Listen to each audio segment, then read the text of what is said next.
Si occupa molto di Sardegna nel suo percorso, ha fatto studi di filosofia, di storia, di scienze politiche anche. Vive a Trento e le altre sue pubblicazioni probabilmente ne avrete sentito parlare perché sono libri che hanno avuto una certa diffusione negli ultimi anni. Una è Tutto ciò che sai sulla Sardegna è falso, che parla dei luoghi comuni sull'isola, e un altro è un testo che io da persona che ha formazione storica ho trovato molto interessante, che è la traduzione in italiano a sardo del memoriale che Giovanni Maria Angioia aveva scritto in francese quando era esule in Francia dopo la fine della sarda rivoluzione. Il libro di cui parliamo oggi in particolare è un percorso di storia della Sardegna che ha dei tratti, vuole essere un testo divulgativo. Attraversa la storia della Sardegna nei secoli, ponendo la Sardegna al centro della narrazione storica, quindi cercando di contestualizzarla all'interno del panorama internazionale. Omar fa un po' quello che hanno fatto altri storici sociali e culturali. Lui stesso nell'introduzione dice di non dire nulla di nuovo, però di fare una sorta di opera di ricronologizzazione nella storia della Sardegna, nel senso che noi siamo abituati, quando studiamo storia sarda, a parlarne in fasi che sono l'età fenicia, l'età romana, l'età spagnola. Omar invece parla di storia della Sardegna e dei sardi e non fa altro, scrivendo il suo testo, di parlare di età medievale, di età moderna, di età contemporanea. Quindi lui stesso dice: io non faccio niente di nuovo, però utilizzando le fonti che già possiedo, il testo ha una corposa bibliografia alla fine, una bibliografia ragionata. Ho provato a raccontare la storia della Sardegna da un altro punto di vista, quindi vorrei cedere subito la parola all'autore facendogli una domanda. Che senso aveva scrivere un manuale di storia della Sardegna e se questo può essere definito un manuale? Grazie, buonasera a tutti. Un manuale per definizione è qualcosa che viene utilizzata, che si prende in mano, che si utilizza, ha un'accezione utilitaristica, a me non dispiacerebbe, nel senso che mi piacerebbe che questo libro fosse usato. Non so se possa essere definito un manuale in termini strettamente scolastici, però perché no? Nel senso che sinceramente uno degli intenti di questo lavoro era di fornire fondamentalmente un inquadramento un po' diverso dal solito delle nostre vicende storiche, e come tale può avere degli spunti anche di metodo che possono essere utili anche in termini didattici.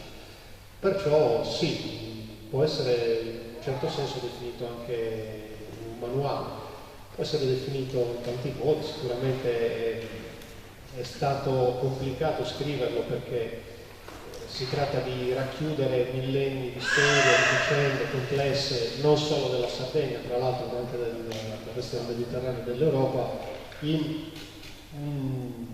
una dimensione che sia comunque fruibile, che sia alla portata sostanzialmente di un lettore medio, non necessariamente di un addetto ai lavori.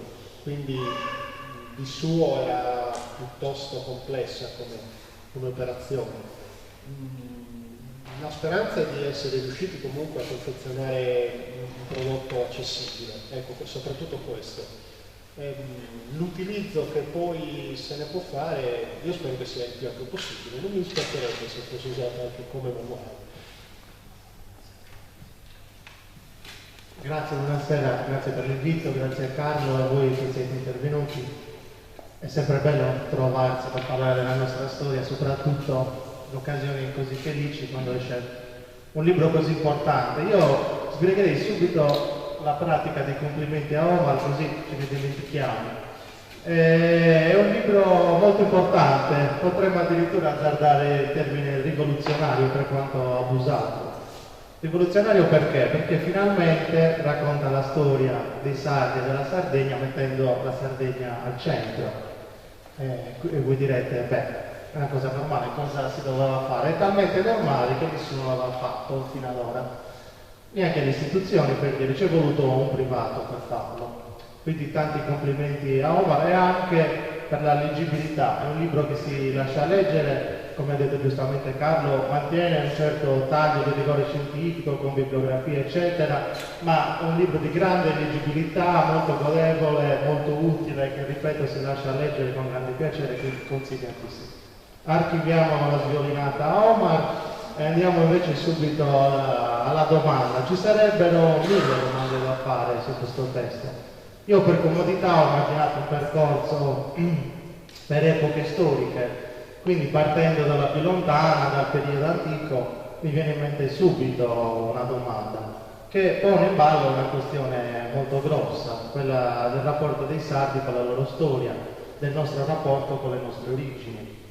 E qui dobbiamo registrare, evidenziare almeno due tendenze. Una fuga mitica nel passato epico, dove i sardi erano i padroni del Mediterraneo, quando non Atlantide, insomma una mitizzazione delle nostre origini imponente.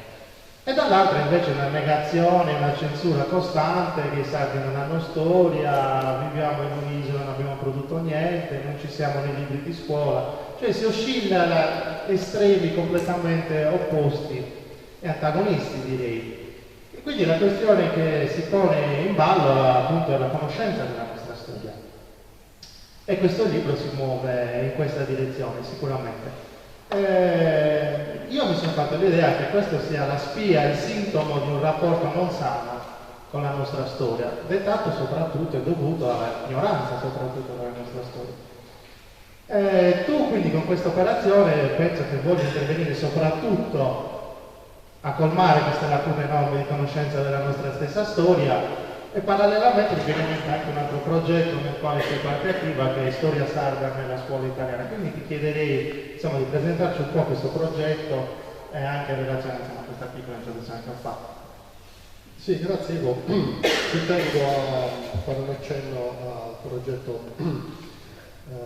nominato adesso da Ivo, la storia sarda nella scuola italiana. Sostanzialmente si tratta del lavoro di alcuni addetti ai lavori, quindi insegnanti, storici, archeologi, autori di libri scolastici, storici dell'arte, eccetera, che insieme producono dei testi da utilizzare a scuola, come non nel corso di laboratori appositamente organizzati, eccetera, come spesso si fa, ma durante le ore curricolari. Mentre si fanno le ore di storia, si fa anche storia sarda, si fa l'epoca antica, si fa la preistoria, si fa l'epoca romana, parallelamente, contestualmente all'epoca spiegata nei termini generali in cui si fa di solito nelle nostre scuole, si inseriscono anche le nozioni di storia sarda. Lo strumento che noi proponiamo è un testo calibrato sulle necessità pratiche dei docenti e dei discenti, dei ragazzi, che noi distribuiamo gratuitamente. È un testo dalle caratteristiche prettamente didattiche, proprio è un testo scolastico, un vero e proprio manuale scolastico, che riproduce anche proprio le caratteristiche tipografiche dei manuali scolastici. È scaricabile gratuitamente in PDF sul sito di questo gruppo, la storia sarda nella scuola italiana, e poi lo distribuiamo quando facciamo gli incontri con gli insegnanti, con le scuole sul territorio. È totalmente gratuito, abbiamo rifiutato patrocini da parte di istituzioni, da parte dell'assessorato regionale, eccetera, proprio perché vorremmo che fosse un rapporto diretto da pari a pari tra il gruppo degli autori e gli insegnanti, e in questo modo ci sembra anche che l'accoglienza sia molto più facile e ci si capisce meglio, senza avere il filtro di un'istituzione, senza che sembri un'imposizione dall'alto. Perché si è deciso di fare questa operazione? È una cosa di cui tra l'altro io mi occupo da diversi anni. Sto facendo da un po' di tempo una sorta di monitoraggio sulla manualistica scolastica, sia sui testi delle elementari, sia su quelli delle medie, sia su quelli delle scuole superiori, per verificare il grado di presenza della storia sarda nei testi che vengono utilizzati nella scuola pubblica italiana, che è anche la scuola pubblica che c'è qua in Sardegna, ovviamente. Mi interessava questa cosa proprio perché, come dice Ivo, c'è la netta percezione, non è una sensazione, è una percezione precisa dell'assenza di conoscenze anche minime sulla nostra storia da parte di sardi. Cioè i sardi non sanno praticamente niente di se stessi, e quel poco che sanno sono spesso una serie di costrutti mitologici assemblati allo meno peggio, spesso autocontradittori, che costituiscono però la base della nostra stessa identificazione collettiva. Cioè quando noi pensiamo all'identità sarda, pensiamo a tutta una serie di cose, magari non stanno neanche tanto bene insieme, però noi le pensiamo come se facessero parte di noi e non ci chiediamo mai quale sia la loro radice, se siano vere, se siano false, se qualcuno le abbia inventate, come le abbiamo imparate noi. E però non sappiamo niente veramente sulla nostra storia, sulle nostre vicende vere, concrete, reali. Non sappiamo niente dei millenni di storia. Perché? I motivi possono essere tanti, sono di ordine storico, di ordine politico, di ordine culturale, un discorso che adesso in questa sede non possiamo approfondire. Allora, partiamo dal dato di fatto. Noi la nostra storia non la conosciamo, a scuola non la facciamo, perché la Sardegna nella manualistica storica non c'è. Spesso ci sono degli insegnanti di buona volontà che comunque si sforzano di inserire nozioni di storia sarda durante i loro corsi, giustamente, però lo fanno di loro spontanea volontà, non c'è una prescrizione, anzi sostanzialmente fanno uno strappo alle indicazioni dei programmi che arrivano dal Ministero. È un problema questo, sì, è un grandissimo problema perché non avere neanche le nozioni minime della nostra storia ci espone a tutta una serie di problemi, come diceva Ivo, di natura culturale. Quindi ci sono queste tendenze a enfatizzare tantissimo alcuni aspetti, mitizzandoli, cadendo un po' in una specie di megalomania, diciamo così, oppure a negare, a rimuovere, a rifiutare. Sono due estremi patologici, cioè non è una cosa bella, non è una cosa bella. Al di là del fatto culturale in quanto tale, questa cosa ci procura ulteriori danni, perché noi non ci sappiamo collocare nel tempo e nello spazio, né nel tempo né nello spazio. E questo comporta il fatto che chiunque arrivi e ci dica qualcosa sul nostro conto, noi siamo disposti ad accoglierlo come se fosse la verità. E questo qui è uno strumento di potere, di dominio fortissimo, che non riguarda solo la Sardegna, intendiamoci, è una cosa che succede in tanti posti. Una delle chiavi di lettura privilegiate per capire questi fenomeni sono gli studi postcoloniali, così chi voglia approfondire un po' queste cose sa dove andare a cercare. E gli studi postcoloniali ci spiegano pressoché tutto quello che ci è successo, perché non sono cose che sono successe solo a noi. E qui sfattiamo già un primo stereotipo: noi non siamo speciali, per niente. Noi siamo assolutamente uguali a tantissimi altri popoli sulla faccia della terra, in particolare nella zona del Mediterraneo. Cioè abbiamo subito una serie di vicende analoghe, con una serie di processi che sono sostanzialmente sovrapponibili, sono uguali, sono le stesse cose, solo che non lo sappiamo, proprio perché non conosciamo la nostra storia. Se voi andate a leggervi la storia dei palestinesi, ok, della Palestina, da poco mi stavo rileggendo la storia della Palestina di Ilan Pappé, il grande storico israeliano, era da poco a Cagliari, un israeliano però, come dire, eterodosso, diciamo così, è dovuto anche scappare da Israele, lavora in Inghilterra. Se leggete questo libro, la storia della Palestina moderna di Ilan Pappé, ci trovate dentro la Sardegna.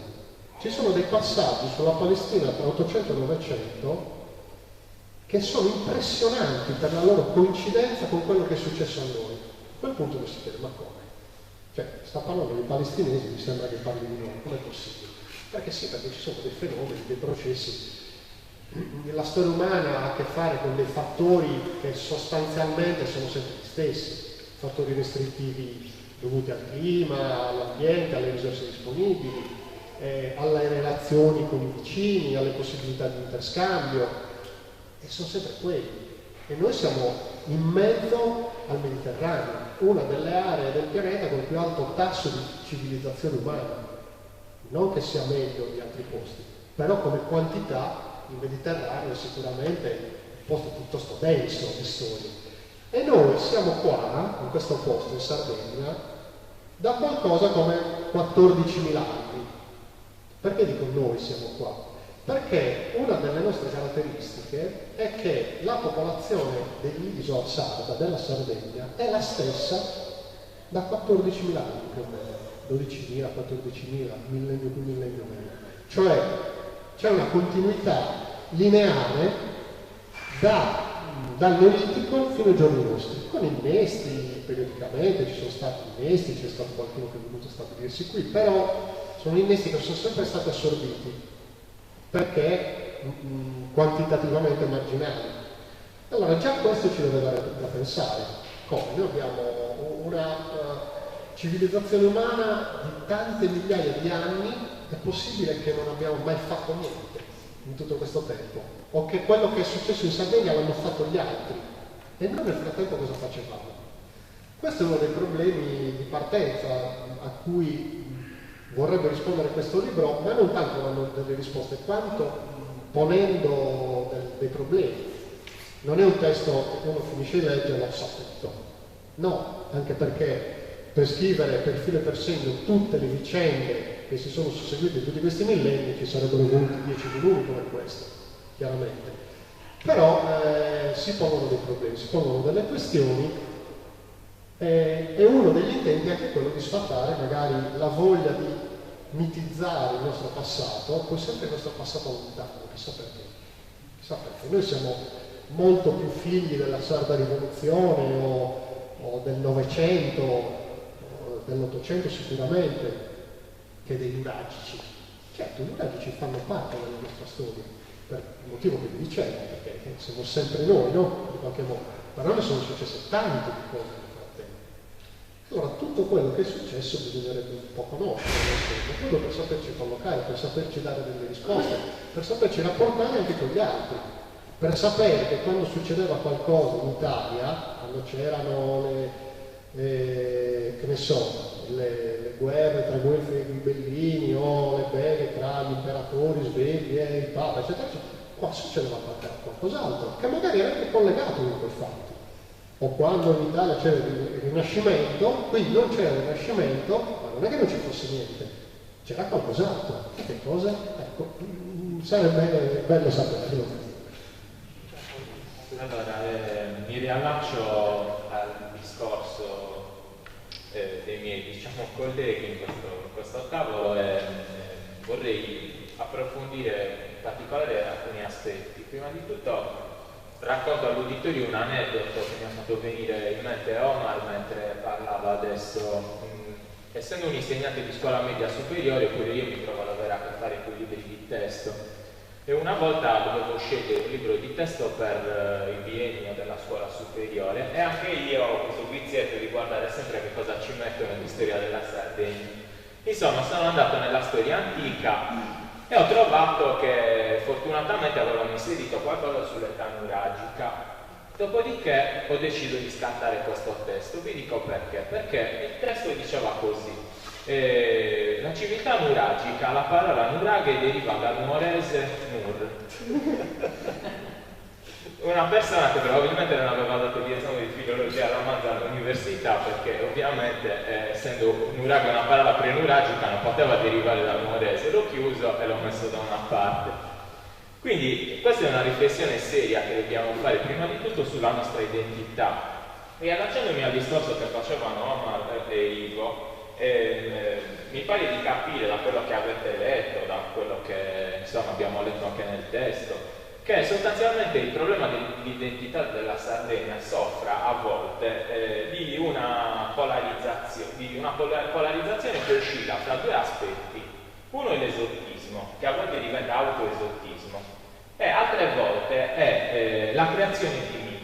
Nel tuo libro, Omar, citi Giulio Becchi, che parlando della Sardegna parla della nostra Patagonia. Parlavi degli studi post-coloniali, c'è uno storico che si chiama Schneider che ha parlato della questione meridionale come di un caso di orientalismo all'interno dell'Italia. Orientalismo vuol dire che si crea un Oriente mitico ed esotico che viene caricato di immagini che in realtà questo Oriente non ha. È un po' quello che vediamo oggi quando sentiamo parlare anche del terrorismo islamico alla fine. Dall'altra parte però ci nutriamo di una serie di miti. Ne cito alcuni: la civiltà nuragica, Eleonora da Borea, Grazia Deledda, la brigata Sassari. Allora la domanda è questa: questi miti fanno male o bene alla storia della Sardegna? Questa, come dire, di quelle domande che quando rispondi ti procuri un sacco di amici. A questi temi in particolare ho dedicato l'altro libro, tutto quello che sei sulla Sardegna è falso, che è proprio specificamente dedicato a questi temi. Secondo me questi miti fanno male. Perché? Perché intanto prendono il posto di una conoscenza storica più strutturata, più diffusa, e più meditata e più metabolizzata.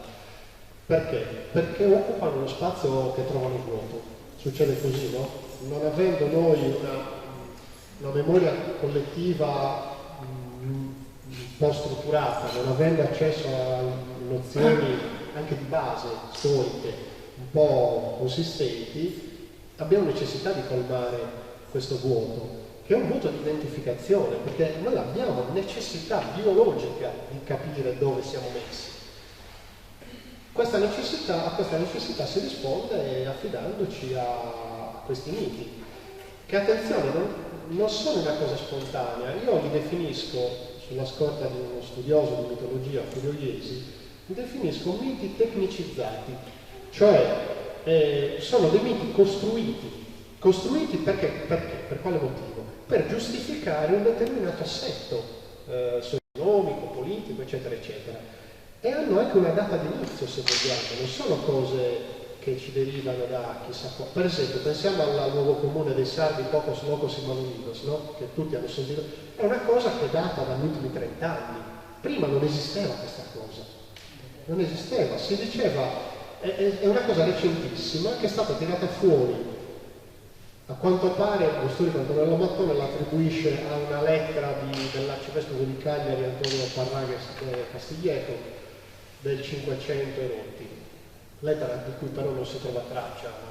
Qualcuno si è preso la briga di andare a scartabellare nell'epistolario dell'arcivescovo, non ha trovato questa cosa.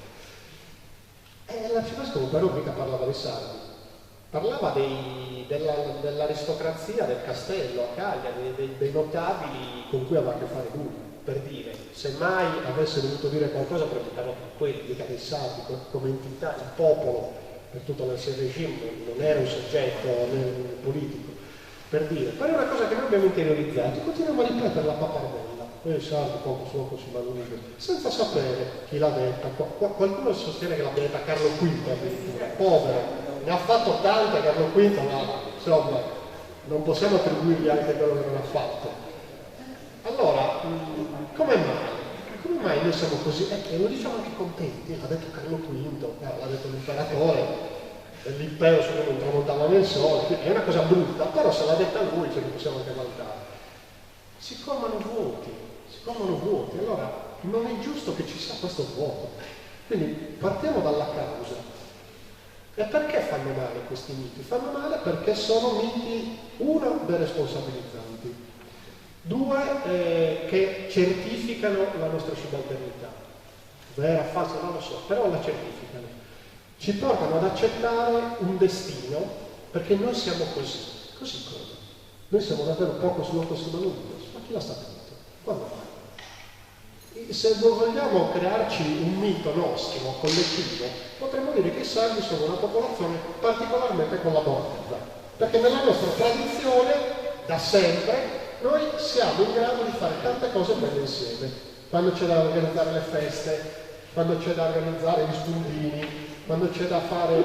Noi abbiamo una lunghissima tradizione di collaborazione. Siamo anche diventati Airbnb senza chiamarlo così. Infatti. Allora, ma da tantissimo tempo. Però perché non emerge questa cosa e invece emerge il fatto che siamo pochi matti e disuniti? Come mai? Allora, bisogna interrogarsi su questa mitologia. La Brigata Sassari. Ma il mito della Brigata Sassari, secondo voi esiste uno studio approfondito sulla Prima Guerra Mondiale in Sardegna? Fino a quest'anno no. Sono usciti un paio di libri nel 2015, 100 anni dopo. Uno di professor Casula, Carlo Felice Casula, che insegna a Roma, biologo laico. Non ci sono studi sistematici sulla Prima Guerra Mondiale in Sardegna, il che significa sì sulla Brigata Sassari e sugli altri soldati sardi impegnati sul fronte, ma anche su quello che succedeva qui. Ha avuto ripercussioni la Prima Guerra Mondiale in Sardegna? Sì, fortissime. Chiunque di noi in famiglia ha qualche nonno, bisnonno, antenato che ha fatto la Prima Guerra Mondiale. Perché un ottavo della popolazione del 1915 è partito in guerra, un ottavo della popolazione, non degli uomini, dei maschi adulti abili alla leva, un ottavo della popolazione, con situazioni disastrose, di vedovanza, di braccia che non c'erano più in famiglia, sono storie di famiglia di tanti di noi, ma non c'è uno studio sistematico su questa cosa. Allora io me la prendo anche con gli storici sardi, perché questo vuoto che noi riempiamo con la mitologia ha un'origine. Una delle origini è anche il fatto che troppe cose non sono studiate in Sardegna. La storia sarda non è studiata neanche dagli storici sardi.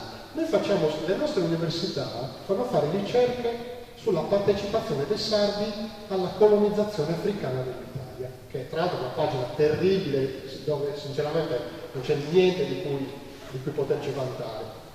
Ma siamo sicuri che sia una priorità sapere questa cosa e non invece sapere per esempio la condizione femminile in età contemporanea? Ci riempiamo la bocca noi del matriarcato sardo, tutte queste storie qui, ma si è mai fatto uno studio sistematico su questi aspetti che sono determinanti, perché erano la storia delle persone. Allora, a me interessa l'accezione di storia che dà la scuola delle Arnaldi francese, Marc Bloch, Fernand Braudel, compagnia cantante, Jacques Le Goff, eccetera. La storia è la scienza degli uomini nel tempo, degli uomini, degli esseri umani, non degli uomini nel senso di sesso maschile, degli esseri umani nel tempo, tutti gli esseri umani, non dei potenti, dei re, quelli che facevano le battaglie, la cronaca politica, che però se andiamo a vedere è quella che occupa il 99% della storia che si studia, ma è davvero la cosa più importante da sapere, e soprattutto in Sardegna non vorremmo sapere qualcos'altro. Cosa facevano i sardi? Come si viveva qui? Come funzionavano le cose? Ecco, allora, io capisco la ragione per cui esistono questi miti, la capisco ma non la giustifico. Sarebbe ora di farne a meno e di sapere invece un po' meglio le cose. È un percorso anche doloroso, perché rinunciare a miti deresponsabilizzanti, ripeto, è brutto, perché ti mette davanti alle tue responsabilità, ti dice, bello mio, qui non c'è un destino cinico e baro, non è che c'è delle magagne ataviche e i sardi da sempre sono così, quindi io non ci posso fare niente. No, tu ci puoi fare e anche molto. E allora chiaramente ognuno è chiamato in causa, quindi dà fastidio, è una chiamata a correo quasi. Le cose vanno male e forse c'hai qualche responsabilità pure tu. E allora in questo senso dico, sono miti pericolosi perché ci consentono di passare sopra i problemi reali e la radice dei problemi che magari ci chiama in causa un po' più direttamente. Uno dei periodi più, potremmo dire, splendidi della nostra storia probabilmente è il periodo giudicale. Penso che almeno Carta de Logu e Leonora d'Arborea evochino qualcosa nella memoria dei sardi. Devo dire che tu nel libro però non ti sei lasciato andare a lodi sperticate e hai mantenuto una giusta sobrietà come in tutto il testo, questo ti fa onore.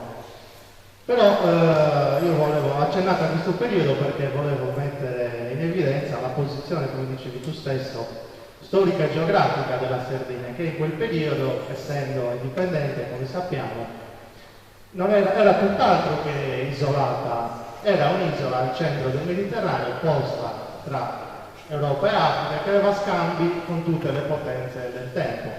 Prima fra tutti la Catalogna, la stessa Leonora d'Arborea, voi sapete, è nata in Catalogna, non è nata in Sardegna.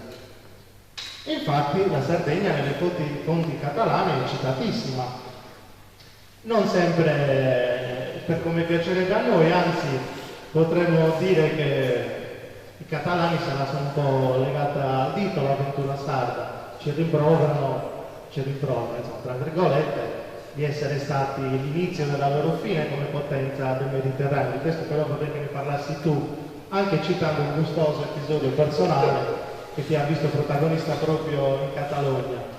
Per il resto un po' già hai accennato la risposta. Io volevo chiederti delle fonti, appunto, delle fonti catalane, perché le università sarde, i ricercatori sardi non vanno a spulciare negli archivi della Corona d'Aragona, tra i processi agli Arborea, tra tutte le altre migliaia di carte che ci riguardano, e fanno invece tutt'altro. Perché devi essere tu privato a fare queste cose, mentre le nostre istituzioni cosa fanno? Ecco, volevo chiederti un po' questa cosa, se puoi riprendere il discorso, grazie. Sì, questa cosa stranissima della Sardegna nei libri di storia, anche nei manuali di storia spagnoli, in particolare catalani, è curiosissima. Mi ha sempre colpito molto, è molto presente la Sardegna, inevitabilmente, nella storia catalana. E dice bene Ivo, è uno shock, è rimasto come uno shock quello dell'avventura sarda, della potenza catalana tra 300 e 400, perché sostanzialmente sono successe una serie di cose che hanno condotto la Catalogna prima a dissanguarsi economicamente per conquistare la Sardegna e poi per questioni dinastiche a essere un po' marginalizzata nel contesto iberico, fino a diventare una succursale sostanzialmente di Madrid. E questa cosa ha sempre comportato molti mal di pancia, poi a seconda di come andavano le cose, perché la ricca e potente borghesia catalana a volte chiudeva uno o due occhi sul potere centrale di Madrid, quando le cose andavano bene, quando le cose andavano male diventavano improvvisamente supernazionalisti. Però i catalani ci tengono molto a questa storia. Allora l'aneddoto a cui faceva riferimento io è questo. Un paio d'anni fa ero una spedizione diplomatica, chiamiamola così, a Barcellona, e uno degli incontri era stato con una grande fondazione culturale insieme catalanista, il cui presidente onorario Aurelio Regeni, un personaggio direi quasi mitico della Catalogna, ci aveva accolto in modo molto molto gentile, fraterno, e ci aveva salutato proprio come fratelli. Ci aveva detto benvenuti a Barcellona, fratelli sardi, vi consideriamo fratelli perché siete i nostri dirimpettai, perché abbiamo una storia comune, perché siamo mediterranei, così e così. Questa è casa vostra, siete benvenuti, nonostante ci abbiate fatto fuori l'ultimo discendente catalano della corona di Aragona. A chi faceva riferimento? Pochissimi sardi lo sanno. Martino il Giovane, re di Sicilia e infante d'Aragona, è morto e sepolto, cioè nel transetto di sinistra della cattedrale di Cagliari c'è un mausoleo dedicato a questo personaggio, Martino il Giovane. Era il figlio di Martino il Vecchio, re di Aragona, ed era l'ultimo discendente catalano della dinastia catalana, dei principi dei conti di Barcellona, che erano anche re d'Aragona. Morto a Cagliari, un mesetto dopo la battaglia di San Luigi, il 25 luglio del 1409. Morto lui, c'erano state conseguenze dinastiche finché appunto la corona di Aragona era passata ai Trastamara, era casata a Castigliani, poi da lì c'era stata la congiunzione con la corona castigliana, col matrimonio famoso tra Ferdinando e Isabella nel 1479, eccetera, eccetera. Questo fatto dinastico sancì in un certo senso una marginalizzazione effettivamente della Catalogna, almeno in senso politico. Loro se lo ricordano. Quindi ce l'avevano rinfacciato bonariamente, ci avevano fatto due risate, anche perché io avevo precisato che non eravamo stati noi a farlo fuori, era stata la malaria. Magari ci sarebbe anche piaciuto farlo fuori, ma non avevamo nessun bene. O la bella di Salmoni, sì. Loro questa cosa se la ricordano, fa parte della loro memoria collettiva, è una nozione banale per i catalani. In Sardegna non si sente nessuno. Perché è loro, però in quello stesso momento in cui veniva meno la centralità catalana, politica catalana in Spagna, noi subivamo una sconfitta più terribile, perché veniva sconfitta definitivamente il giudicato di Arborea e la Sardegna perdeva la sua indipendenza. Attenzione, parlando di indipendenza in epoca medievale non parliamo della stessa cosa che noi intendiamo oggi, perché dal punto di vista giuridico, dal punto di vista politico le istituzioni erano altre, le forme delle relazioni tra le organizzazioni politiche erano altre, eccetera. Però, nel senso, perché si parla di indipendenza per la storia giudicale? Perché in quel caso la Sardegna aveva una sua soggettività anche a livello internazionale. Voi leggete interi libri di storia della Sardegna dedicati alla Sardegna pisana e genovese, ma in realtà è estremamente scorretta questa cosa, perché la storia medievale sarda è la storia giudicale. Certo, c'erano anche Pisa e Genova, più Pisa che Genova, a dire la verità, in mezzo, ma perché? Perché erano due potenze del Mediterraneo occidentale. Le potenze economiche e politiche del Mediterraneo, chi erano? Pisa, Genova, in parte l'impero, soprattutto con gli Svevi, e la Catalogna. Noi abbiamo avuto a che fare con tutti questi. Si è andata a Bologna, proprio vicinissimo alla Piazza Maggiore, c'è la torre di Renzo, che era figlio di Federico II. Di che cosa era Renzo? Era re di Sardegna, perché il padre l'aveva investito di questo titolo, gli aveva fatto sposare Adelasia di Torres, una vecchia babbione, poverina, ultima discendente della dinastia giudicale turritana, e le aveva dato il titolo di re di Sardegna. Poi era dovuto tornare quasi subito, non so neanche se ne sia consumato il matrimonio, ha dovuto tornare subito in Italia perché c'erano le guerre con i Guelfi, eccetera, e era stato fatto prigioniero, era morto praticamente da prigioniero. Neanche di questo sappiamo tutto noi. Anzi, spesso la storia giudicale è rimossa, o una appunto è mitizzata Eleonora d'Arborea, sembra che ci sia solo Eleonora d'Arborea. Porca miseria, sono 500 anni di storia la storia giudicale. 500 anni di storia, c'è la famosa lettera di Brancaleone Doria, il marito di Eleonora d'Arborea, che risponde a un suo corrispondente catalano che gli dice: ma dai, voi siete sudditi del re d'Aragona, cosa state lì a rompere le scatole? Riconoscete di essere vassalli del re d'Aragona, facciamo la pace, voi rimanete lì dove siete e siamo tutti contenti. E Brancaleone gli rispondeva: no, noi questa guerra giusta, noi la facciamo perché non siamo sudditi di nessuno. E la mia signora Eleonora è signora di queste terre perché la sua dinastia, la sua famiglia è signora di queste terre da 500 anni e questo titolo noi non l'abbiamo ricevuto da nessun re e da nessun imperatore. Quindi era una rivendicazione di sovranità puntuali di cui erano perfettamente coscienti. Sardegna isola, quindi isolata? No, mai, magari, mai stati isolati, mai. Ci hanno sempre rotto le scatole, ma inevitabilmente, perché eravamo là in mezzo. Il console francese in Sardegna nel 1816, dopo la fine della rivoluzione, quando era già iniziata la restaurazione, nel 1816, l'anno in cui Carlo Felice lascia la Sardegna, dopo essere stato viceré per diversi anni, e viene sostituito da Giacomo Pesti di Villamarina, un bel personaggio anche quello, mamma mia. E scriveva questo console francese che non si capacitava nelle condizioni miserevoli della Sardegna, pur essendo essa una terra al centro della civiltà europea. Scriva così, al centro, tu lo leggi e dici, cioè, noi siamo marginali, periferici, come al centro della civiltà europea. Scriva lui, e diceva, la colpa di questa situazione, devo essere matto, perché non diceva, lui non diceva poco solo così, ma lui diceva, la colpa è del governo e della Chiesa, del governo della Chiesa e del feudalesimo, diceva lui. Quindi dei Savoia, della Chiesa, che ovviamente era una grande parassita, diciamo così, non sono sempre della verità, ma in Sardegna era un peso notevole, e del feudalesimo che era ancora formalmente un vigore. Figuratevi quanto era fatto questo console francese che si permetteva di dire queste cose. Noi abbiamo una coscienza di queste vicende? Purtroppo no. Non dico sapere per filo e per segno le successioni, le date, le guerre, cosa è successo tale anno, perché quello è un livello, come si dice, evenemenziale, uno se lo può studiare, chi ha interesse, chi ha passione, chi lo fa per mestiere, ma a me mancano proprio le nozioni di base, gli snodi, i processi profondi, la coscienza anche della lunga durata dei fenomeni, il collegamento tra i fatti, ed è grave non sapersi collocare. E anche conoscere la storia giudicale male, poco e male, o solo attraverso l'evocazione di questa figura mitologica di Eleonora d'Arborea, non fa giustizia neanche a Eleonora d'Arborea, che era un personaggio assolutamente notevole,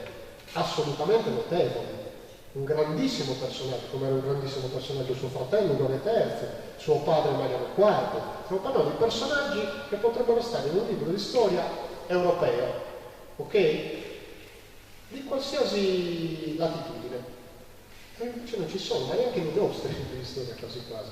Quindi spezziamo una lancia, voglio dire, continuiamo a spezzare una lancia e leggiamo, cerchiamo, ci sono libri, le cose si sanno.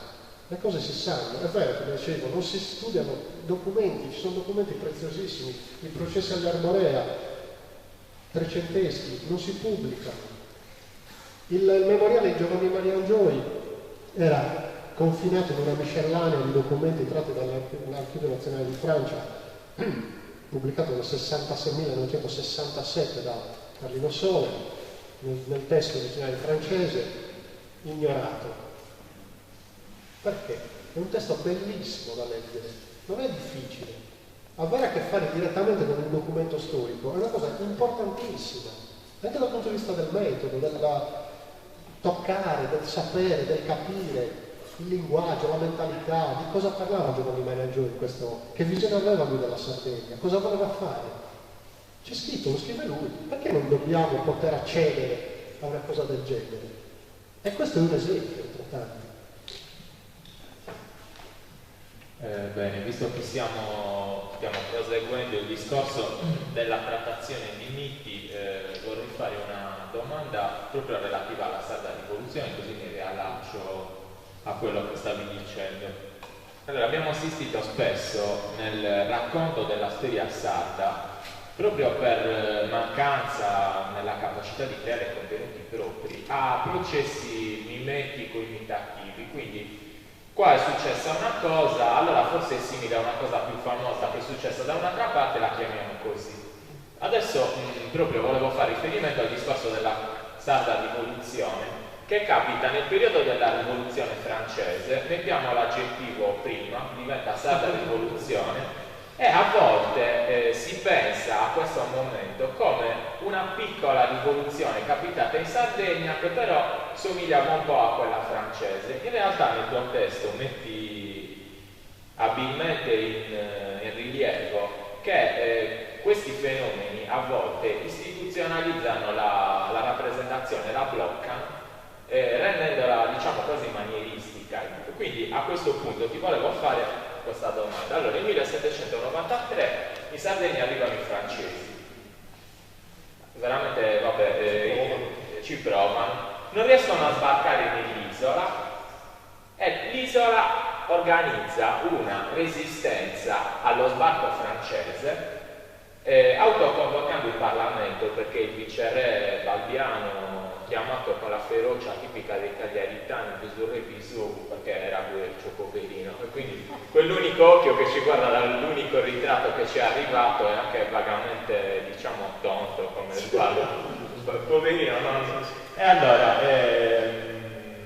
dicevo, la sarda rivoluzione, che è organizzata contro le forze apparentemente progressiste francesi, è un momento in cui si può definire un momento in cui si tratta di una rivoluzione progressista o è una rivoluzione conservatrice nelle intenzioni di chi l'aveva organizzata? Allora, la storia della rivoluzione sarda è estremamente interessante ed è anche particolarmente romanzesca, quindi ci sono un sacco di aneddoti divertentissimi, personaggi meravigliosi che meriterebbero ciascuno un romanzo. Penso a Francesco Sannacorda, a Francesco Cilocco, Prete Duroni, tanti fratelli Obino di Sant'Ursurgiu, eccetera, eccetera. A parte Giovanni Maria Gioi e gli altri più noti. Sul viceré Balbiano bisogna dire che lo stesso Giuseppe Manno, che pure non può essere sospettato di antipatie sabaude, lo tratta malissimo, nel senso che era un personaggio da poco, obiettivamente era un personaggio da poco. C'è sempre stato un grosso equivoco sulla rivoluzione sarda perché non si tiene conto della complessità di quel periodo. In realtà sappiamo che in Sardegna la propaganda, cioè non la propaganda, l'interesse di una certa parte della borghesia intellettuale sarda per i fatti culturali francesi esisteva già da tempo. C'erano contatti, c'era chi si procurava anche clandestinamente i volumi dell'enciclopedia, c'erano simpatie palesi anche per la rivoluzione. Quando scoppia la rivoluzione in Francia, in Sardegna viene arrestato qualcuno perché è accusato di propaganda giacobina, questo prima della nostra rivoluzione. E anche Giovanni Maria Gioi lascia capire che lui aveva dei contatti molto stretti e piuttosto precoci con gli agenti francesi in Sardegna, perché c'erano chiaramente. Cosa succede? Quando interviene il tentativo di sbarco dei francesi che arrivano a Carloforte prima, poi tentano di Sant'Antioco, poi cercano di sbarcare al margine verso l'Italia, anche lì si è enfatizzata molto la resistenza dei sardi eroici, Pizzolo, e compagnia cantante, Sulis, eccetera. In realtà praticamente sono sbarcate 2 colonne di francesi al buio, si sono sparate tra di loro, c'è stato un parapiglia, sono dovuti ritornare a gambe levate sulle navi, poi ci si è messa in mezzo anche la tempesta, cioè Sant'Efisio, eccetera. Quindi un episodio militarmente insignificante che però poi è stato intelligentemente utilizzato in termini propagandistici per fare cosa? Autoconvocare il Parlamento. Guardate che qualcuno ha detto, vabbè, ma questi tutto sommato volevano sì contrattare con la corona sabauda, non è che avessero intenzioni rivoluzionarie. Già il solo fatto di aver autoconvocato il Parlamento era un atto rivoluzionario, ma lui ci diceva non solo in termini chiarissimi. Era già un preciso atto rivoluzionario. Che idea? questi. Allora lì, come in tante altre circostanze, compresa la rivoluzione francese, non c'è un'unica lettura possibile. C'erano vari schieramenti. C'erano quelli imbevuti di cultura illuministica, di idee progressiste, eccetera, come Giovanni Maria Angioe e tanti altri. C'erano quelli che pretendevano invece di avere più potere in Sardegna senza dover rompere necessariamente con la corte sabauda. C'erano anche reazionari, quelli che volevano che le cose rimanessero così. C'erano queste diverse anime. Si sono trovati a coincidere nel momento in cui c'era da respingere il tentativo di invasione dello straniero. Ok, però dopodiché ognuno aveva il suo programma, il suo disegno, la sua prospettiva. E lì viene il bello, perché è successo di tutto. Le famose 5 domande mandate a corte, il re che anziché rispondere alla delegazione sarda risponde direttamente ai suoi in Sardegna e denegando qualsiasi accoglienza a queste 5 domande, da lì la famosa giornata del 28 aprile 1794, il cosiddetto triennio rivoluzionario, che però non esaurisce affatto la rivoluzione sarda, perché è vero che nel 96 Giovanni Maria Angioe aveva bloccato gli standi, doveva partire in esilio, ma anche lì perché si fermano gli standi di Giovanni Maria Angioe? Perché aveva un accordo stretto con la Francia, per cui la Francia teneva occupati i piemontesi in Piemonte e in Sardegna lui scendeva a Cagliari e prendeva il potere, istituiva la Repubblica, che poi sarebbe stata affiliata alla Repubblica francese. Aveva già degli accordi. Cosa succede?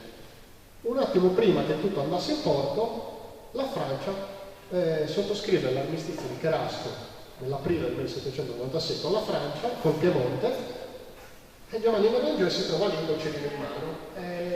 Ha già avviato tutto, nel senso che il processo, lui la sua parte la sta già facendo. E a quel punto non se la sente di andare avanti. Trascorre un'estate in fuga, poi ripara prima in Italia cercando di farsi accogliere a corte per tentare di recuperare un po' la situazione. Dissimulazione, sì, sicuramente. I personaggi di quest'epoca erano costretti costantemente a dissimulare, a mentire, a dire il contrario di quello che pensavano, perché ne andava del loro collo. Durante il periodo rivoluzionario sardo, tra il 1794 e il 1812, sono morte diverse migliaia di persone, patrioti si definivano loro. 4.000, dice Giovanni Maria Angioe. 4.000. Altri mandati in esilio, perché c'è stata una repressione ferocissima, ferocissima. Uno dei protagonisti della repressione fu Carlo Felice, per esempio. Carlo Feroce, come lo chiamavano in Piemonte, però. Giacomo Pesti di Villa Marina. Allora, tutto questo processo complicatissimo, complesso, che chiama in causa tutte le idee del tempo, le varie istanze, da quelle più progressiste a quelle più reazionarie, perché è importante in Sardegna? Perché in Sardegna ha una radice autoctona, cioè la rivoluzione in Sardegna non è scoppiata perché sono arrivate le armate napoleoniche, è scoppiata prima e per ragioni tutte interne. Paradossalmente, un attimo dopo aver cacciato via i francesi.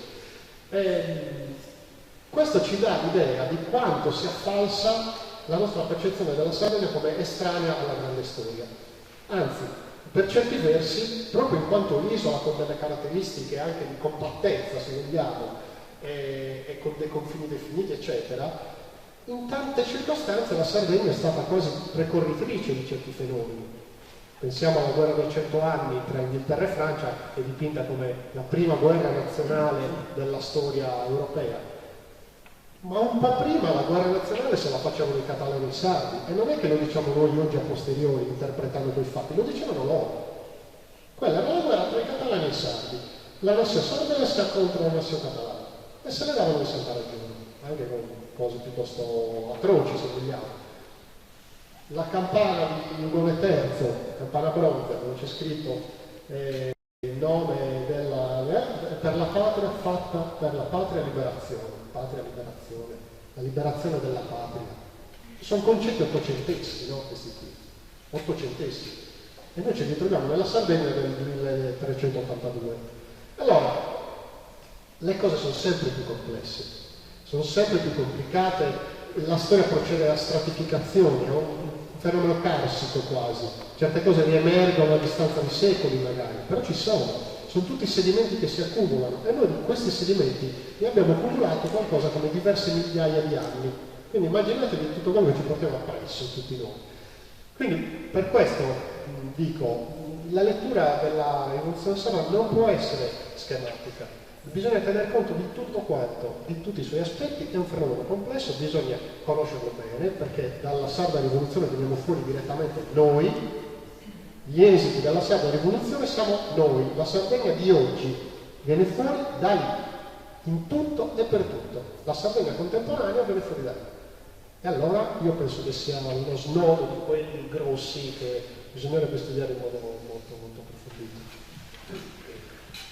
Allora, il tempo corre veloce, è già passata un'ora e penso che anche il pubblico vorrà forse intervenire, quindi faccio un'ultima domanda che mi preme particolarmente.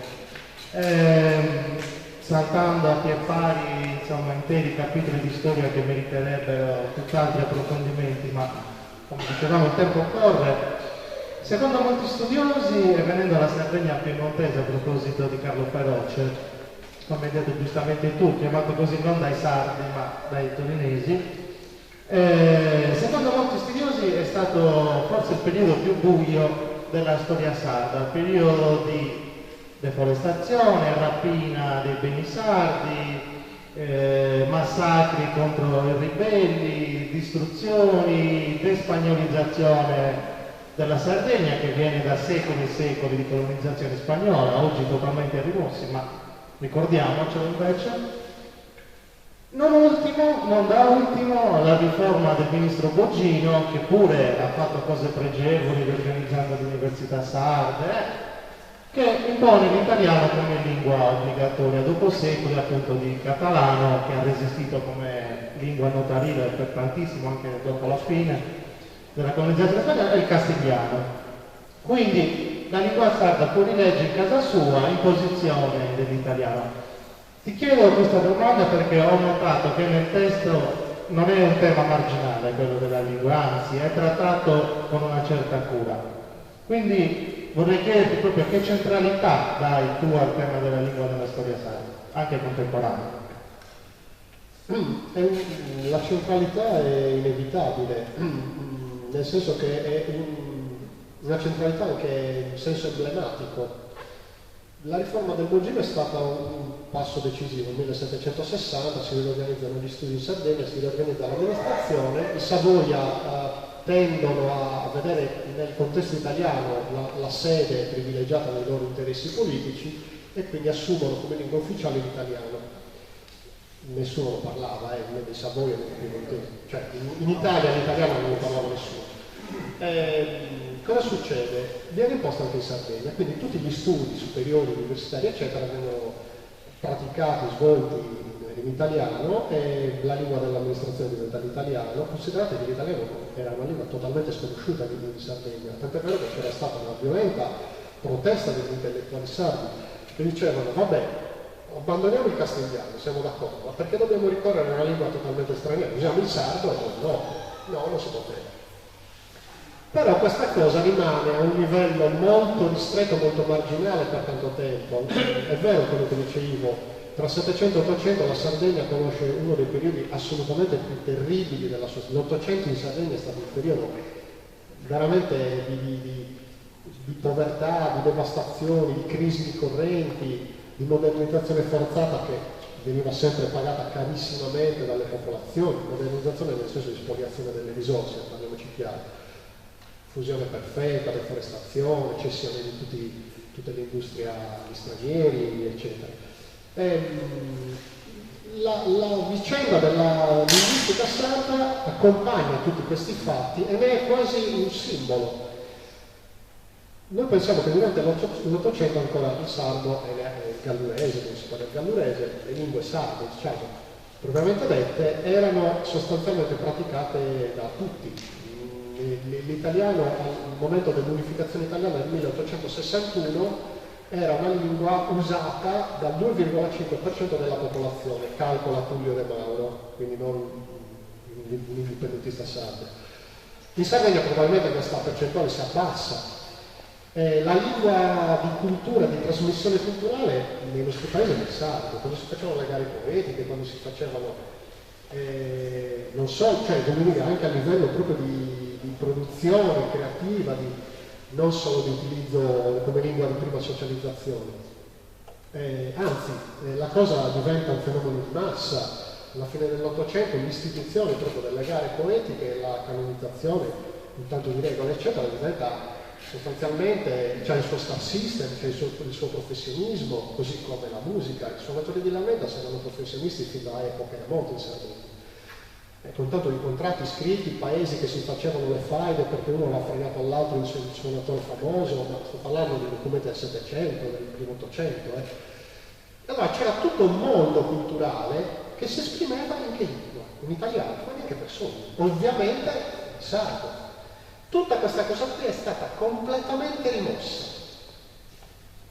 Ad un certo punto arriva Grazia Deledda, finalmente, premio Nobel, poi nasce la letteratura in Sardegna, finalmente. No, ma non è vero niente. Io mi rifiuto di pensare a Melchiorre Mureno o a Luca Cubeddu o a Pepino Merè o citate un altro poeta qualsiasi, Montanaro, come poeti minori dialettali. Di dove? Cioè, di cosa stiamo parlando? Allora, questa cosa è estremamente sintomatica perché ci spiega anche altre cose. Non è solo un fatto linguistico e culturale che finisce lì, che sarebbe già di suo rilevante chiaramente, perché una acculturazione forzata dell'intera popolazione è un'operazione, come dire, sì, è una forma di colonizzazione sicuramente, e ha anche degli aspetti violenti. In Sardegna questo fatto avviene in modo particolare nel secondo dopoguerra, con strumenti più efficaci, più potenti come la televisione, come la socializzazione di massa, eccetera. Io tenderei a non enfatizzare troppo questo aspetto in che termini? Nei termini che poi alla fine tutto può tornare utile. Tutto può tornare utile. Ok, noi abbiamo imparato anche l'italiano. Benissimo, benissimo. Io non ci sputo sopra neanche per mezzo secondo, non mi passa neanche per l'anticamera del cervello. Non si fanno concorrenza le lingue, anzi più se ne conoscono meglio è. E una arricchisce anche l'altra, se vogliamo. Bisogna conoscerle e bisogna studiarle. La questione linguistica sarda ancora oggi, come sapete benissimo, è irrisolta. Non solo è irrisolta, ma è estremamente problematica. Ogni tanto viene sventolata come drappo rosso per farci un po' arrabbiare tra di noi nel frattempo, mentre che si fanno altre cose, però non c'è una volontà politica per risolverla. E guardate che non è che ci voglia chissà che cosa. C'è gente, ci sono popoli che si sono reinventati una lingua, pensiamo agli ebrei. Il catalano l'hanno codificato all'inizio del Novecento. Ci sono un sacco di dialetti. La lingua basca, sono 300 dialetti nei Paesi Baschi, però c'è una lingua basca. Allora, sono tutti problemi che si possono affrontare. In Sardegna no. Perché? Ecco, facciamoci delle domande. Io risposte non ve le do, però facciamoci delle domande anche su questi aspetti. Perché nell'uso del sardo, nel riappropriarci del sardo, non c'è niente di male. Non c'è niente di sbagliato, non è la lingua della fame, non è la lingua dei grezzi, non è la lingua dei pastori, non è la lingua dei contadini, non è la lingua dell'ignoranza, è una lingua e può essere utilizzata in tutti i registri, su tutti gli strumenti. Poi adesso con Ivo, Ivo tra le altre cose lavora anche per una TV che si chiama Elia TV, che utilizza prevalentemente il sardo. Cioè, avete problemi a usare il sardo come uno strumento contemporaneo? No, si usa tantissimo su internet paradossalmente, no, forse non tanto paradossalmente il sardo.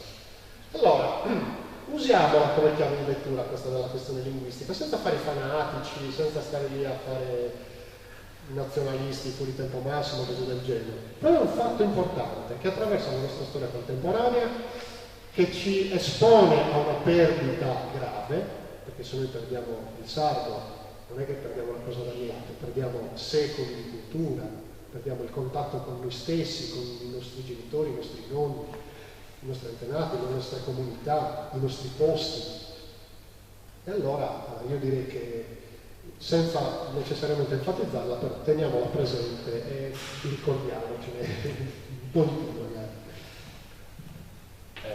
Allora, vorrei ricordare una cosa che mi è venuta in mente adesso che parlava Omar. EIA TV è la TV che segue il Cagliari Calcio. Il primo che ha avuto l'idea di far seguire il Cagliari Calcio in maniera sistematica a una web TV sarda è stato un continentale che si chiama Giulini, che è il presidente che c'è adesso nel Cagliari, che è anche il primo che ha fatto fare a Cagliari delle pubblicità per la campagna abbonamenti in sardo. Scritta male, questo è un altro discorso. Però scritte male, però ci hanno provato, voglio dire, cioè uno che è venuto da fuori, abituato ad avere a che fare col marketing eccetera, ha capito che la lingua era una risorsa, forse dovremmo chiedercelo anche noi. Allora io ringrazio tutti, adesso noi non parliamo più perché abbiamo parlato abbastanza, volevo sapere se ci sono domande dal pubblico. Non abbiate paura. Anche contestazioni. Anche contestazioni, urla. Ma poi te lo organizzare. La domanda non è sbagliata. Non fa bene sull'umorismo. E penso che si sia di no che non può comprendere. Ma si comprende un ore, sassare. Sono di accordo, basta la questionare. Sono di accordo con tutti, non fa problema. Sul libro è scritto in italiano. Il caso libro scritto in italiano? Non lo so. Ci sono altre domande? Sì, Anna. A proposito anche a proposito di Vendola Tamborelli. Ma senza tirata. La storia è stata iniziata subito, cioè la generazione di Leonora Tamborea, capisco tutto il discorso che avete fatto, penso che sia anche il discorso sulle imputazioni, anche Leonora Tamborea è stata Forse se si volta il lato. però Leonora Tamborea Microfono, c'era la bocca. adesso? No.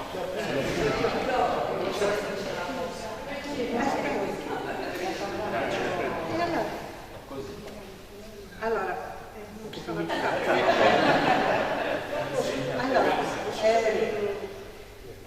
la mitizzazione di Leonora Tamborea, capisco l'uso di coprire il vuoto e sicuramente viene usata anche in questo senso, però io vorrei ricordare che Leonora Tamborea è stata mitizzata immediatamente anche dagli abitanti perché nei racconti Non la sentono però. nei racconti Il microfono vicino alla bocca. così perché nei racconti non ricordo il titolo quella raccolta di fiabe sarde che sono Ce ne sono tante. no ce n'è una in particolare quella pubblicata da Fondanes? no è degli Oscar Mondadori esatto. Ecco, in quella raccolta ci sono due storie che lui ha raccolto su Leonora Tamborea, dove Leonora Tamborea è raccontata come una grande brigata che sconfigge tutti coloro che fanno del male alle popolazioni locali. Quindi questa mitizzazione deriva anche dal fatto che era molto amata e sicuramente è stata una persona eccezionale. Ha pagato, per quanto riguarda gli studi delle donne, ha pagato per un certo periodo il fatto che non si studiavano le donne eccellenti, perché le donne eccellenti si sollevavano dalle altre e quindi ha pagato sotto questo aspetto. E adesso è stata rivista, rivalutata anche su questo aspetto, si sono stati fatti anche delle ricerche storiche dal Centro di Documentazione delle Donne d'Italia, la storia di Tamborea, e contemporaneamente adesso è entrato in quel discorso che raccoglie tutti quei miti che vanno a coprire. Ecco, però volevo sottolineare anche questo, che era una donna in ogni caso eccezionale, riconosciuta e mitizzata da coloro che sono stati governati da lei, comunque speciali popolari, e questo che viene fuori. Per quanto riguarda la lingua, allora, la lingua sarda è lingua perché, non so, può essere così, io non sono sulla lingua sarda. Però penso che uno dei motivi fondamentali per cui la lingua sarda è lingua, perché ha retto a tutte quelle vicende cui hai accennato, ed è rimasta la lingua sarda. Cioè andavano via i colonizzatori e si continuava a parlare il sardo. Cioè non è successo come è successo nei paesi colonizzati dell'Africa, dove appunto parlano francese, parlano che gli positivi.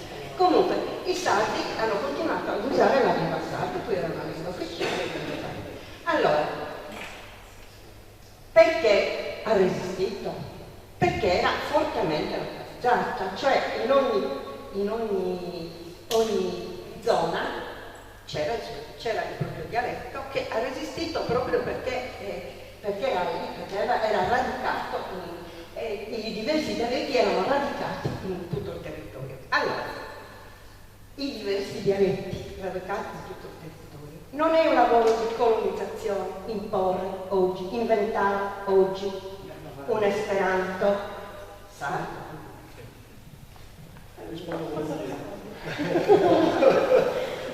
Io sono più diplomatico di te. Allora, su Eleonora bisogna distinguere la mitizzazione a cui fa riferimento lei della popolazione, della cultura popolare, già dai suoi tempi è un discorso, c'era perché era un personaggio notevole, molto ben voluta. Ricordiamoci che quando dovete accettare un protocollo la tregua con la Catalogna, perché gli avevano imprigionato il marito per Leone Doria nel 1388, e aveva preteso che questo trattato di pace fosse firmato dai rappresentanti di tutti i villaggi del giudicato del Doria. Tutti i rappresentanti. Sarebbe un documento bellissimo da avere pubblicato, per esempio, un altro. La mitizzazione a cui facciamo riferimento noi però è un'altra cosa. Chi ha creato il mito contemporaneo di Eleonora d'Arborea si chiama Vittorio Angius, era un intellettuale ottocentesco filo-sabaudo, autore tra le altre cose dell'inno dei Savoia, Deus Conserve del Sure, che è ancora l'inno di Casa Savoia, tra l'altro, estensore delle voci sarde del dizionario del Casalis, eccetera, eccetera, un grande intellettuale, scriveva in sardo, lui c'era una bellissima corrispondenza con Giovanni Spagna, per esempio, tutto in sardo. Però era estremamente filo-sabaudo e lui doveva coniugare l'amore, la passione per la sua nazione di appartenenza, quella che lui chiamava la mia nazione, la nazione sarda, di cui voleva recuperare la storia, glorificarla, eccetera, con però questa appartenenza, questa fedeltà a Casa Savoia. Era un'operazione un po' complicata a cui si sono dedicati in molti nell'Ottocento. È lui che crea il mito contemporaneo romantico di Eleonora d'Arborea, che è però un'altra cosa, perché in questo caso è un mito propriamente tecnicizzato, perché lo spoglia di tutta la problematicità, lo decontestualizza, ne fa un'eroina romantica, però togliendo anche molti elementi che invece fanno parte della grandezza di questo personaggio. Quindi sono due aspetti diversi.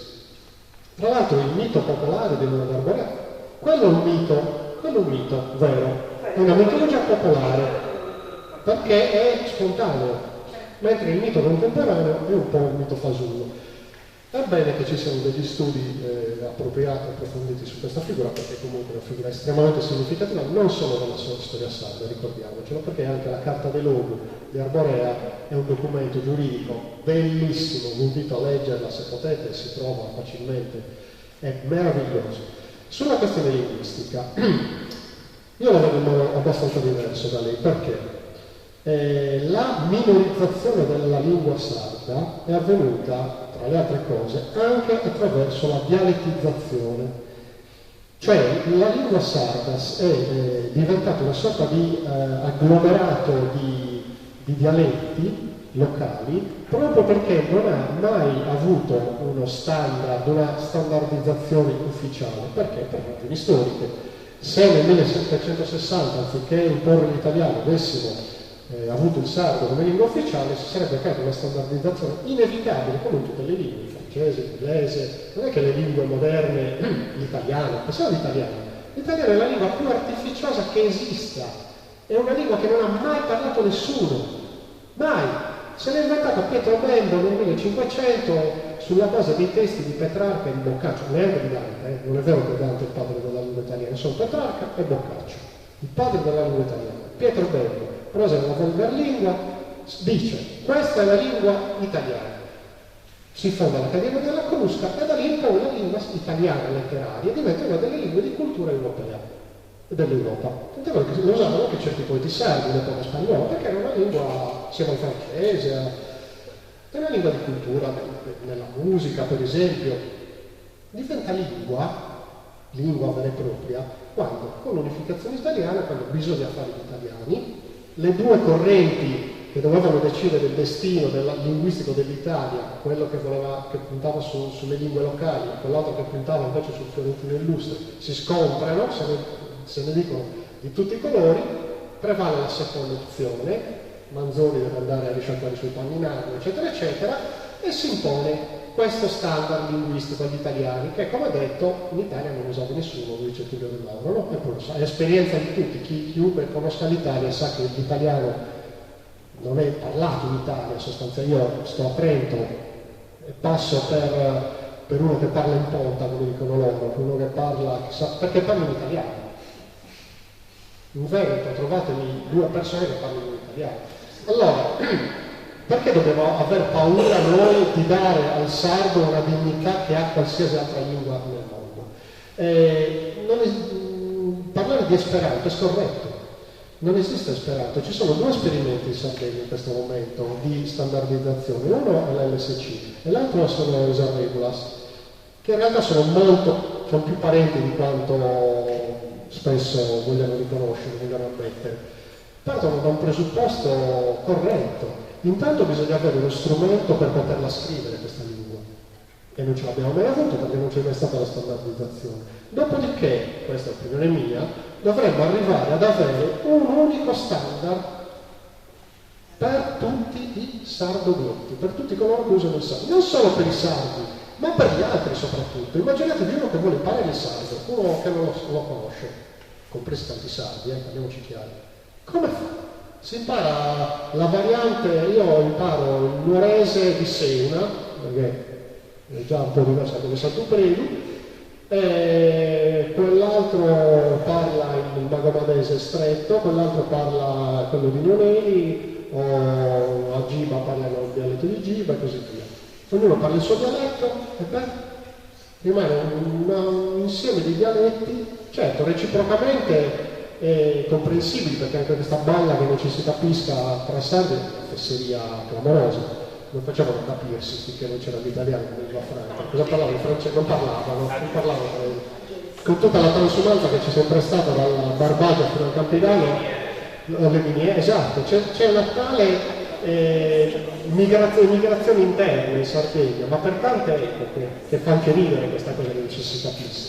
Allora, si tratta di trovare una strada che sia condivisa, democratica e anche efficace dal punto di vista pratico per dare al sardo una sua dignità di lingua che sia utilizzabile nel mass media, utilizzabile negli strumenti moderni, nell'insegnamento e secondo me ci stiamo arrivando, perché io vedo anche su internet, per esempio se si sta traducendo l'interfaccia di Facebook in sardo, c'è un dibattito continuo con, per carità, discussioni, reciproche scomuniche e tutto quello, però quello è un terreno di confronto bellissimo, perché dal basso, democratico, non c'è uno che arriva e dice no, così devi fare. Allora io su questo da un certo punto di vista sono ottimista, non ho preclusioni, spero che arriveremo ad avere un sardo standard che sia il più possibile partecipato e accettato da tutti. Se non sarà accettato da tutti, amen, perché nessuna lingua ufficiale è mai stata accettata, basta vedere in Francia cosa è successo. L'Occitano l'hanno fatto fuori dalla crociata degli albigesi, hanno fatto fuori un po' di migliaia di persone e si sono liberati sia degli albigesi sia dell'Occitano, così, per dire. A volte la standardizzazione e l'ufficializzazione delle lingue ha avuto degli esiti anche piuttosto violenti, peggiori di quelli che abbiamo subito noi, decisamente. Quindi non sempre sono esecuzioni. Vediamo, io sono molto favorevole invece al percorso di standardizzazione. Le lingue locali saranno salvate solo dalla standardizzazione, non c'è altro modo. Di tedeschi ne esistono tipo 200, probabilmente non esisterebbero più se non ci fosse il tedesco ufficiale. In Tirolo parlano il tirolese, che è un dialettaccio in Svizzera, il tedesco svizzero, è incomprensibile per chi parla Deutsch, non il tedesco ufficiale.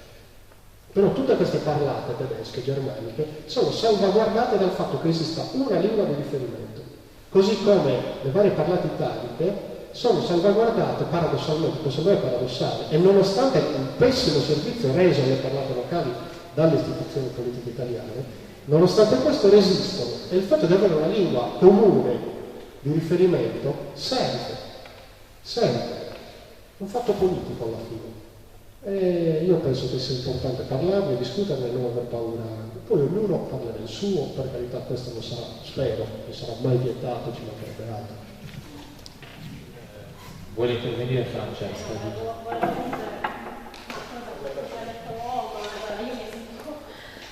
Sono molto meno democratica perché non riesco a capire perché solo quando si parla di linguistica chiunque ha il diritto di esprimere un'opinione e anche magari di decidere ma perché quale lingua è stata codificata facendo il referendum online? Vorrei capire. Quindi per quale motivo, come si deve scrivere in sardo, lo deve decidere chi non ne ha la più pallida idea. Mi sembra logico che se ne occupino i lingvisti. Siccome sono una linguista pentita, mi si è chiamata in causa, credo che l'intervento di Anna, che sento molto spesso, soprattutto devo dire da Oristano in giù, nasconda una paura, cioè la paura di essere tutti quanti costretti a parlare logudorese.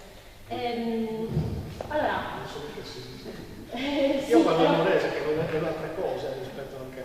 Vabbè, però siccome Sanipa Sarda Comune ha molto di logudorese, diciamo che è in Campidano, ma noi siamo di più perché dobbiamo adeguarci noi anziché adeguarsi loro, sono di meno. Questa è un'obiezione che sento molto spesso. Allora, il fatto appunto che ci sia l'italiano standard non solo non ha impedito ai pugliesi di parlare pugliese e ai valdostani di parlare valdostano, eccetera, tant'è che ci riconosciamo immediatamente quando parliamo italiano, come sardi, come pugliesi, come toscani e quant'altro, ma soprattutto non ha impedito che ci fosse una produzione letteraria in tutte queste varianti, quindi nessuno impedirà ai campidanesi di continuare. Ecco, la storia del sardo è molto simile alla storia del greco.